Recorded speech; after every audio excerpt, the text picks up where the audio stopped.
ছেলেটা মেয়েটাকে একটা কুপ্রস্তাব দেয় এবং বিভিন্ন ধরনের অঙ্গভঙ্গি করে।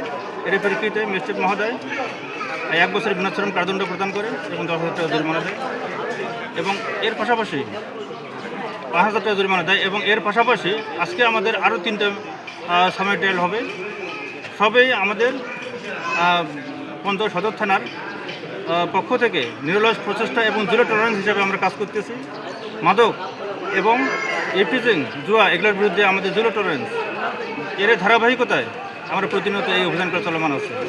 পারভেজ আক্তার নিশি, বয়স 34, স্বামী মোহাম্মদ আবুল কালাম আজাদ, তার অভিযোগের প্রেক্ষিতে এবং থানা কর্তৃক আমার কাছে লিখিত অভিযোগের প্রেক্ষিতে অত সামাই ট্রায়ালের মামলার সামগ্রিক ঘটনায় যা দেখা যায়, আসামি আবু হাসান, পিতা মোহাম্মদ জহিরুল ইসলাম, সাং ডুডুমারি, 3 নং সদর ইউনিয়ন, থানা পঞ্চগড় সদর, জেলা পঞ্চগড়, ভিকটিমের প্রতিরোধ করে অশ্লীল অঙ্গভঙ্গি করেন এবং টাকার বিনিময়ে ঘুরে যাওয়ার কুপ্রস্তাব দেন এবং ভিকটিম পদ্ধতিতে হলফ এবং শপথপূর্বক স্বীকার করেন এবং তার ভুল হয়ে গেছে মর্মে ক্ষমা প্রার্থনা করেন। বাদী কর্তৃপক্ষ অভিযোগের প্রেক্ষিতে PW2 হিসেবে মোসাম্মদ মমতাজ বেগম, PW1 হিসাবে রেশমা নাস এবং PW3 হিসাবে রেশমা নাস জবানবন্দি প্রদান করেন।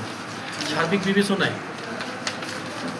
আসামির উক্ত অপকর্মের প্রেক্ষিতে আসামি দ্য পেনাল কোড 1860 এর 509 ধারার অপরাধ করেছেন মর্মে আদালতের নিকট প্রতীয়মান হয়।